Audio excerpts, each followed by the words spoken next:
You will hear a telephone conversation between the organizer of a park run and a woman who wishes to take part in the run. First, you have some time to look at questions 1 to 6.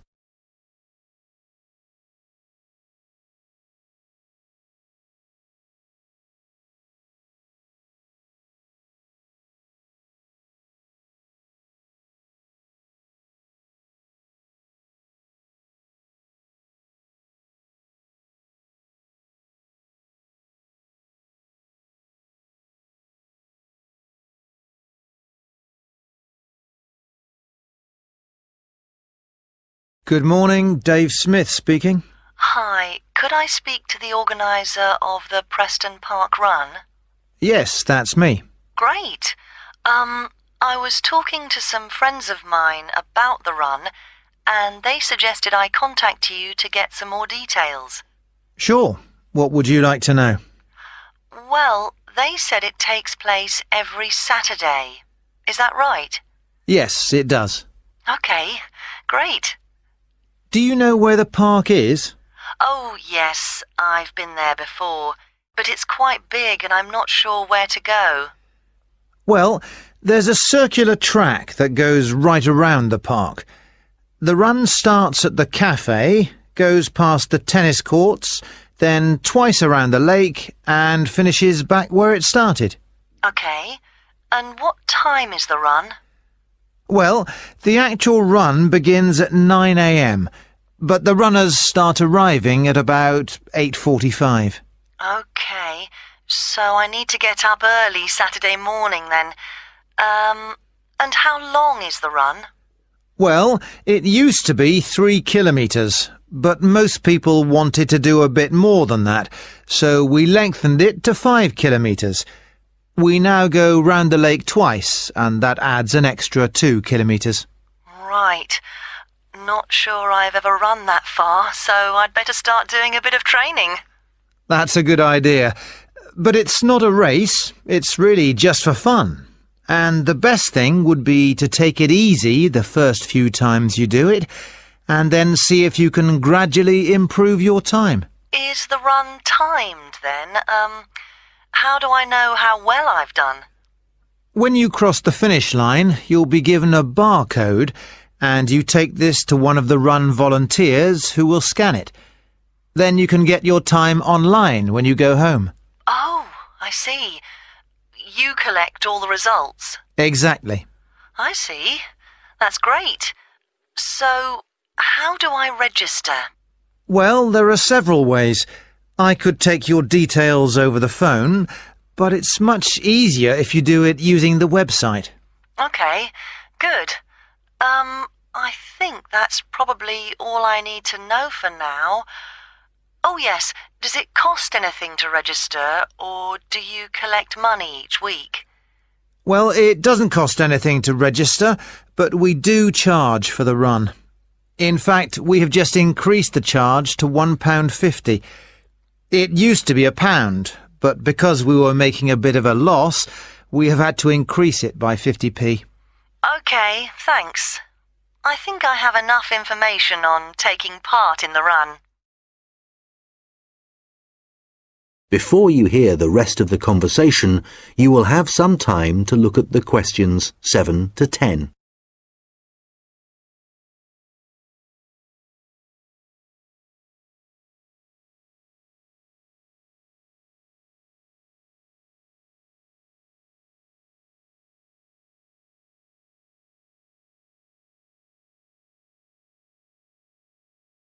Now listen and answer questions 7 to 10. You mentioned volunteers. I have a friend who is interested in helping out. Can you give me some details so I can pass them on to her? Sure. Well, you need to ask your friend to contact Pete Morn. He manages all the volunteers. Okay. I didn't quite catch his surname. Was it Morn? M-O-R-N? No, just a bit more complicated. It's M-A-U-G-H-A-N.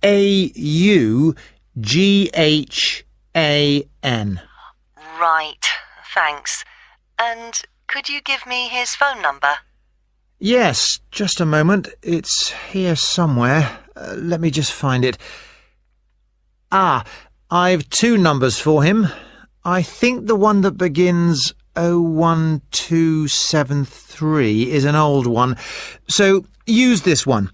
It's 01444 73290.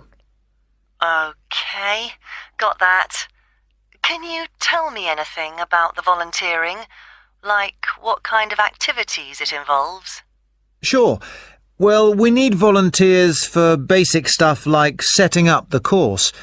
We have to do that before all the runners arrive. Okay, so that's a really early start. Yes, that's right. But if your friend would prefer to arrive a bit later, she can also help with guiding the runners so they don't go the wrong way. I see. I believe you do a report on some of the races. Yes, that's right.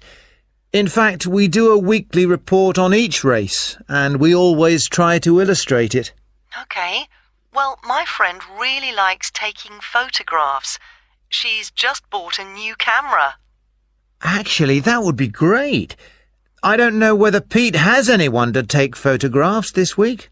Oh, I'll let her know. OK, good. Could you ask your friend to phone Pete and let him know? Yes, I will. OK, thanks. Goodbye. Goodbye. That is the end of part 1. You now have half a minute to check your answers. Now turns to part 2. Part 2.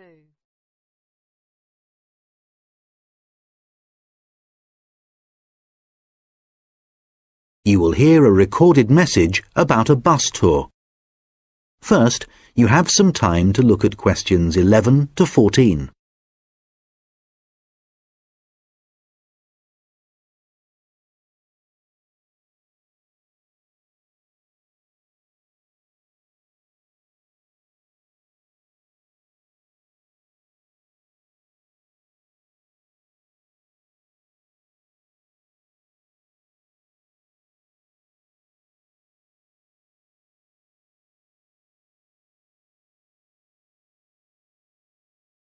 Thank you for calling the phone line for the Pacton-on-Sea bus tour.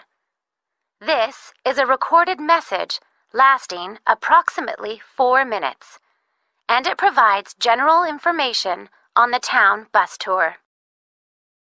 Pacton-on-Sea is a beautiful West Coast town and has attracted tourists for many years. One of the best ways of getting to know the town is to take the bus tour, which provides a wonderful viewing experience from one of our open-top buses. The tour is a round trip of the town, and there are a total of 4 stops where passengers can get on and off the bus. A lot of people start at the first stop, which is at the train station, as this is where many tourists arrive in the town. The next stop after the station is the aquarium, which is famous for its dolphin show, and which has recently expanded to include sharks. This is well worth a visit and is very reasonably priced. Leaving the aquarium, the bus tour goes along the coast road and after a few kilometers comes to the old fishing village, where you can get off to stroll along the waterfront. There are some original buildings here, but most of the area has been modernized and is now used as a harbor for all kinds of sea craft, including yachts and some amazing powerboats. The tour then heads off to the last stop, and this is where most of the shops are. So for those of you keen to do a bit of shopping, this is the place for you. Our advice is to go to this part of the town in the morning when it is relatively quiet. It does get very busy in the afternoons, especially at the height of the season. This area of the town includes an ancient water fountain where many people like to have their photograph taken, so do look out for this. Before you hear the rest of the conversation, you will have some time to look at the questions 15 to 20.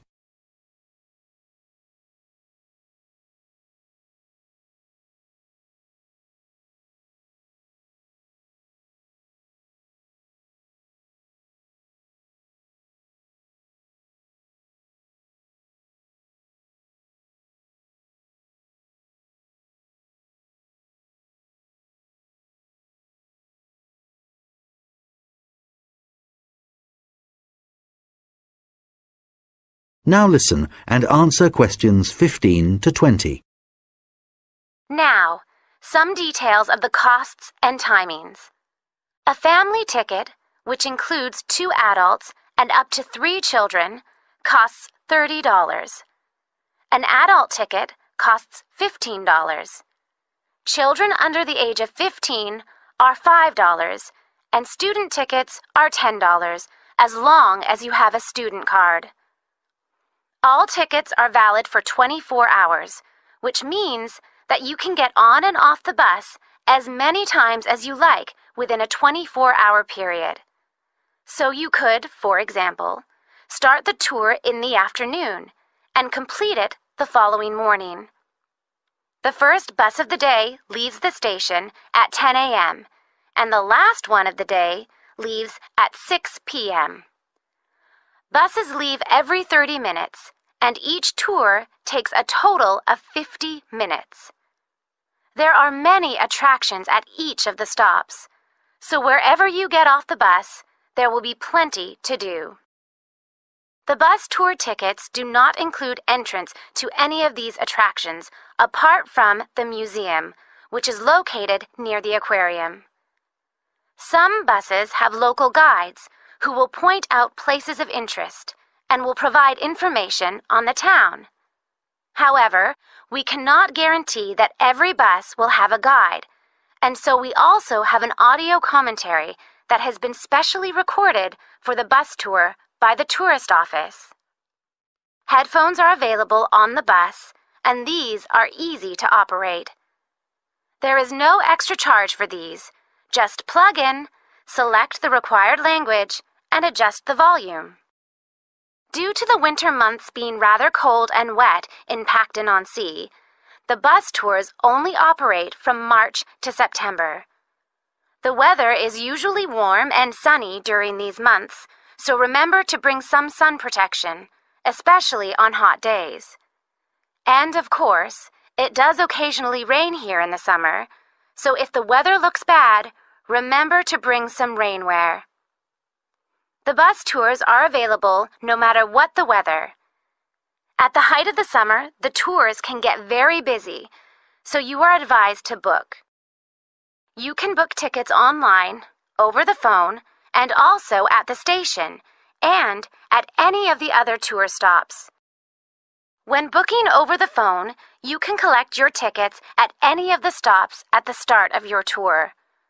When you do it online, you can print your e-ticket, which you must remember to bring with you. Thank you for calling the Pacton-on-Sea phone line, and we look forward to seeing you soon on one of our tour buses. That is the end of part 2. You now have half a minute to check your answers. Now turns to part 3. Part 3.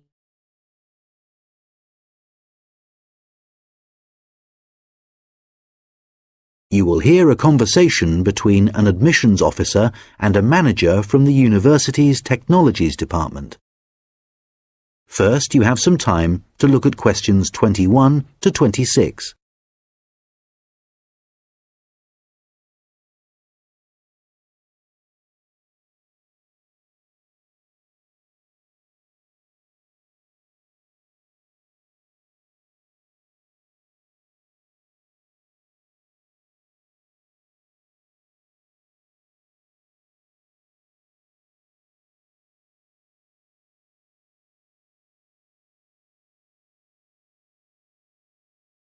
Hello, I'm Randy Agotra from the Technologies Department. Ah, yes, good.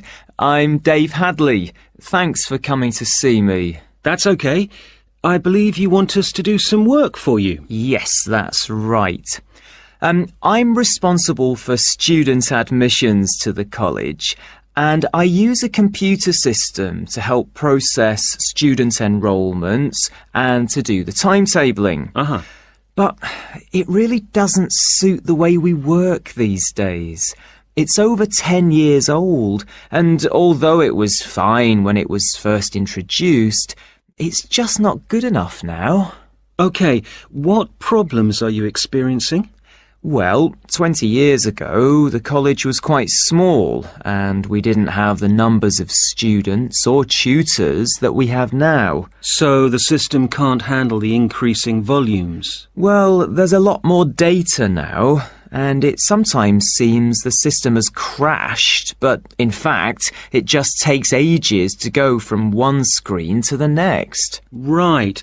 Is that the only problem? Well, that's the main one, but there are others. In the past, doing the timetabling was quite simple, but now we have a lot more courses, and what's made it complicated is that many of them have options. Right, but the system should allow you to include those. Well, no, it doesn't. It was supposed to. And a few years ago, we did ask someone from the technologies department to fix it, but they never seemed to have the time. Are there any other issues with the system?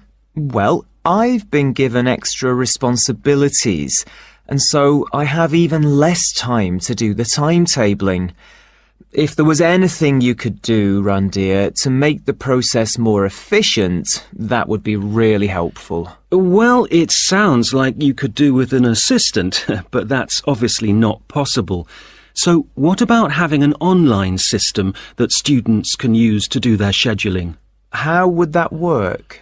Well, it may mean less choice for students, but we could create a fixed schedule of all the courses and options, and they could then view what was available. And work it out for themselves. That sounds great. OK, so we'll need to decide whether or not to improve the existing system or to build a completely new system. Well, I'd much prefer to have a new system. Quite frankly, I've had enough of the old one. OK, that'll probably take longer, although it may save you money in the long run. When were you hoping to have this in place? Well, it's January now, and the new intake of students will be in September. We need to start processing admissions in the next few weeks, really. Well, it will take more than a few weeks, I'm afraid. As an initial estimate, I think we'll be looking at April or May to improve the existing system, but for a new system, it would take at least 9 months. That would be October at the earliest.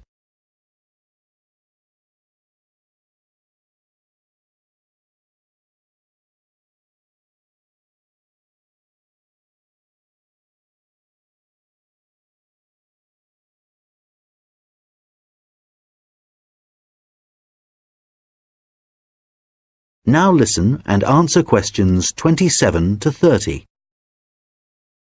What are the next steps if we are to have a new system? Well, the first question is, do you have support from your senior management? Yes, I've already discussed it with them, and they're also keen to get this work done. OK, because I was going to say that's the first thing you need to do, and without that we can't go ahead. Yes, I've done that. That's good. Actually, they mentioned that there's probably a form I need to complete to formally start the project. Yes, that's the next thing you need to do. I'll send you an email with a link so you can fill it in online. It's called a project request form. OK, great. And then what happens? Well, I have a list of things, but I think the third thing you should do is see Samir. He's our analyst who will look at the system and identify what needs to be done. OK, can you send me his contact details and I'll set up a meeting with him? OK, that's good. So we should soon be able to get a team together to start the work. Some members of our team work in different locations, so it's not easy to have face-to-face meetings. That's okay. I'm used to having conference calls, providing they're not late at night. Right, so I'll send you details of the team, and if you could set up a call, that would be great. Okay, I'll do that. Thanks.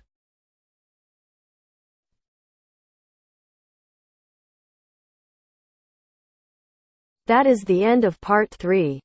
You now have half a minute to check your answers. Now turns to part 4. Part 4. You will hear a lecture about how the production of ceramics, such as plates, pots and glass, first began. First, you have some time to look at questions 31 to 40.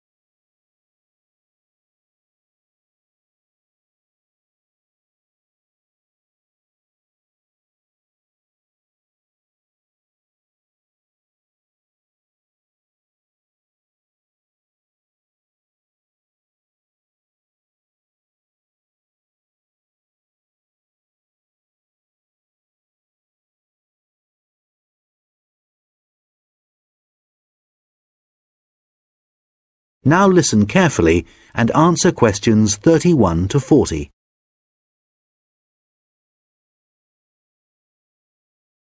Hi everyone. Today I'm going to be talking about the origins of ceramics.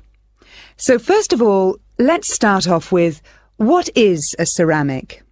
Well, generally speaking, ceramics are what you get when you apply heat to certain inorganic, non-metallic solids and then allow them to cool. And examples of ceramics are everyday things like earthenware pots, crockery, glassware, and even concrete. So how did it all begin?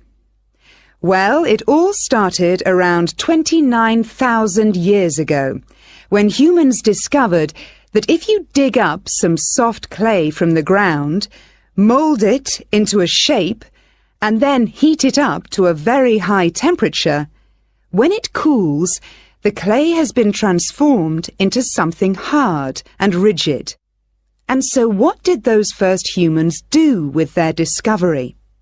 Well, they created figurines, which were small statues and which depicted animals or gods or any shape that the clay could be moulded into. And all this activity was centred around southern Europe, where there is also evidence of ceramics that were created much later. The early humans also found a practical use for their discovery, such as storing things like grain, although there were drawbacks. The pots were porous, so that although they could carry water in them, it wasn't possible to store it over a long period. And also they were quite brittle and shattered very easily if they were dropped. But despite these problems, it was many thousands of years before there were any improvements. In China, at around 200 BC, they discovered that by adding minerals to the clay, they could improve both the appearance and the strength of the ceramics. But it took nearly 1,000 years before they perfected the process to produce high-quality ceramics known as porcelain. And once they had perfected the process, they kept it a secret for another 1,000 years. Compared to the first ceramics, porcelain was lighter, finer, harder, and whiter, and became an important commodity in China's trading with the rest of the world for hundreds of years. In fact, it became so valuable that it was known as white gold, and spies were sent to China to discover what they did to the clay to produce such high-quality merchandise. It wasn't until the 18th century that the secret began to unravel. A German alchemist called Johann Friedrich Böttger was asked by the king to make gold out of lead. Unfortunately, Böttger failed to achieve this and soon gave up. But in order to please the king, he attempted to make high-quality porcelain.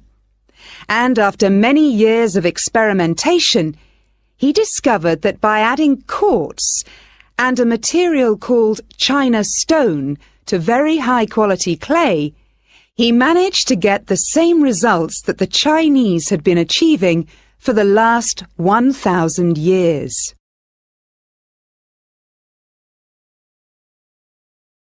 We'll now look at another ceramic which is made from mixing sand with minerals and heating to over 600 degrees Celsius. When this mixture cools, the result is, of course, glass. The main difference between ceramics made from clay and glass is that clay is made up of crystalline plates which become locked together in the cooling process, whereas glass cools too quickly for crystals to form. Apart from that, the process of heating up naturally occurring materials to transform them is the same. The origins of glass date back to 3500 BC, but it wasn't until the Roman Empire, 2,000 years ago, that the art of glass blowing and the practical uses of glass became more widespread.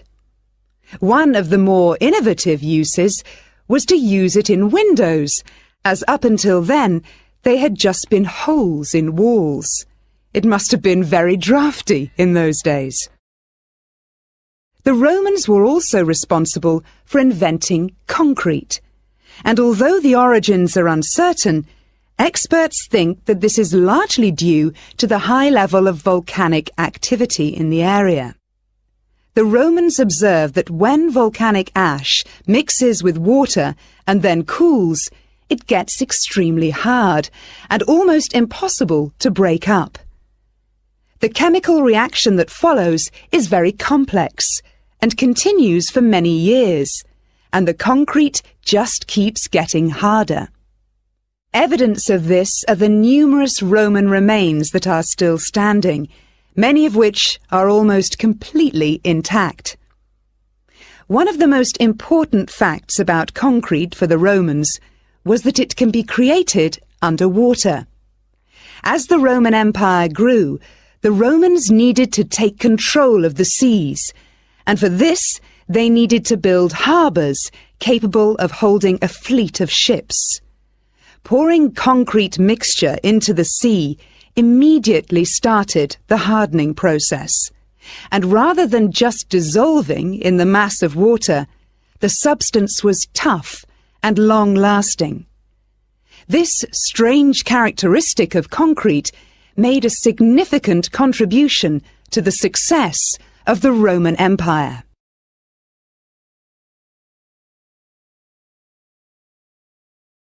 That is the end of part 4. You now have half a minute to check your answers.